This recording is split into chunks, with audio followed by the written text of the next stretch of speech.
Okay, another major issue is one of property rights.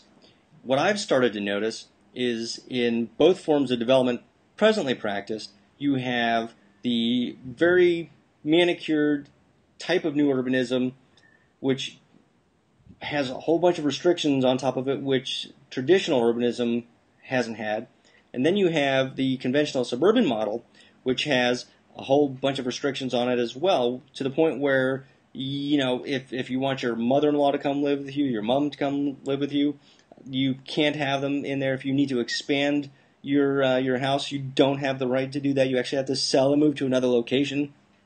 Good luck selling in this market.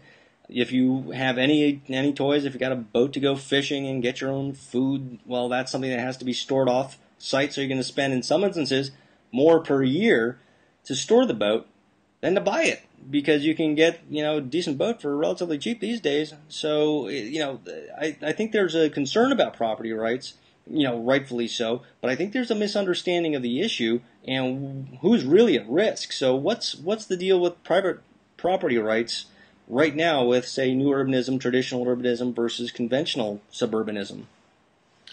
Yeah, no, that's a great question as well, and it's one that can be answered by discerning the degrees to which private rights are provided or not provided for, or actually restricted within each of the three types. You know, the traditional city used to be a very sort of open-ended deal for people in terms of how they lived there.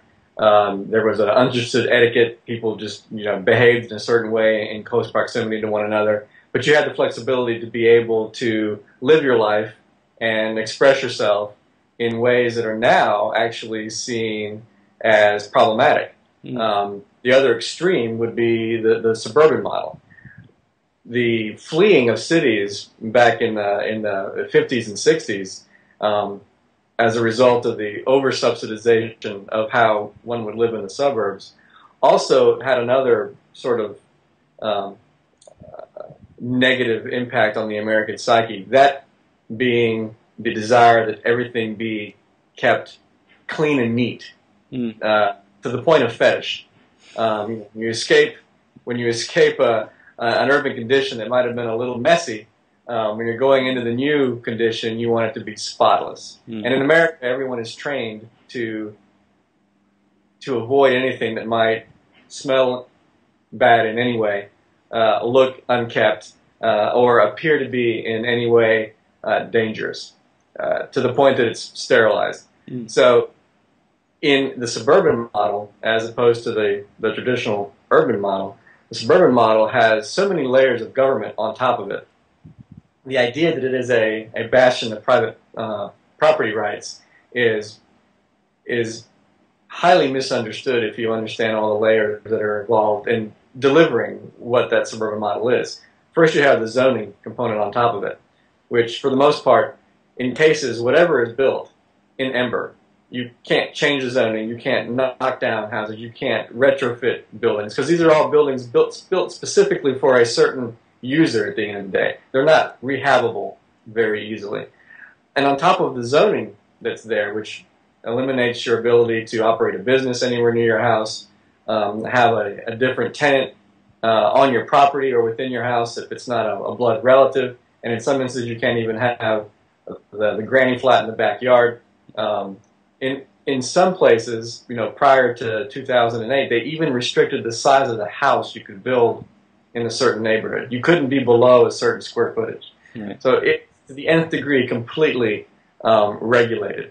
On top of all of that, you have the homeowners associations, the property owners assessments, the POAs, the HOAs, and those are an entire additional level, which tells you what color you can paint the house, how big the flag can be that you fly off the porch, where you put or can't put outdoor furniture, how high your fence can or can't be, any number of things. And any violation of those brings upon you the wrath of the homeowners association and their attorneys.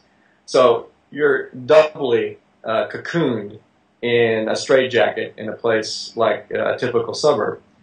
Now, the new urbanist projects, the neo-traditional projects, the ones that try to emulate and harken back to the core, the core traditional cities also suffer a little bit from the restrictiveness and inflexibility with which you're allowed to express your own individual property rights. Not as much in terms of your overall lifestyle choice, but very much so in the form of what your house might have to look like, what colors it has to be, where you can park or not park, the size of an accessory structure. There are a number of things in it that also do not fully return to the way the traditional city or town or community used to be. And all of that, anytime you lay these impositions upon a real community, it makes it less resilient. It makes it more difficult to adapt to change. Because you've set up structures that prohibit or inhibit you from pursuing those changes as easily. So I'd say I think your observation is spot on, and to the degrees with which people have moved away from not just the physical form of the traditional city, but also how it operates. That degree of movement has caused the collapse, basically, right now of the suburban model in the United States and its inability to adapt to very difficult times. Oh yeah, and what's interesting is I see a lot of in the news people decrying, oh yeah, the college kids are coming back. You know, they graduated, they can't get a job because it's a tough market. It's a legitimate concern. Coming back to move in with the parents. And you might have 2 generations living under the same roof. You might have 3 generations living under the same roof. And it just gets back to the point that that's actually what made the country great in the first place, was that we had multiple generations taking care of each other. They combined their resources to create something great.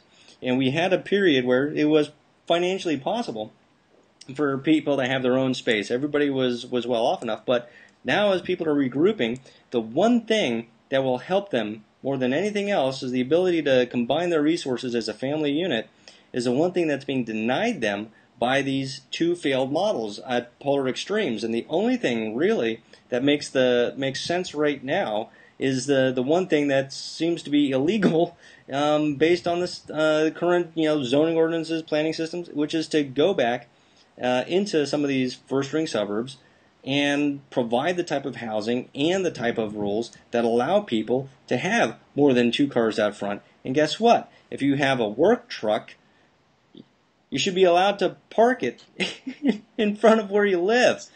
What's wrong with workers? It's like, sorry, it's okay for you to come in past the gate if you're here to fix my air conditioner, but you can't live here, right? Or you have to park your truck somewhere else because we don't want people that work. Can't have that.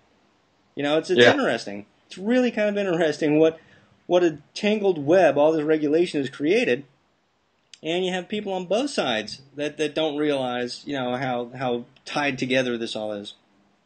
It is. Over the last 30, 40 years, every safety net in terms of design, the ability to be resilient and adapt to change, the ability to have to consolidate the family in times of need, to circle the wagons in times of adverse conditions, to be able to regroup and then set about again doing what this country does great, which is reinvent itself and grow. Those have all been eliminated. So in this particular crisis, which happens to have been fairly severe and a long time since the last very severe crisis, there's no net to fall back on. Back in the 30s and 40s and previous to that, every time there was a crisis, and there were many crises then as well, you were always able to fall only so far before you were caught by the neighborhood and your family. Now we have no neighborhoods, and our families are scattered all over the place. So from a design point of view, the ability to regroup that and reintroduce that to the American built fabric, I think, is paramount in order for this country to be able to succeed in the long term.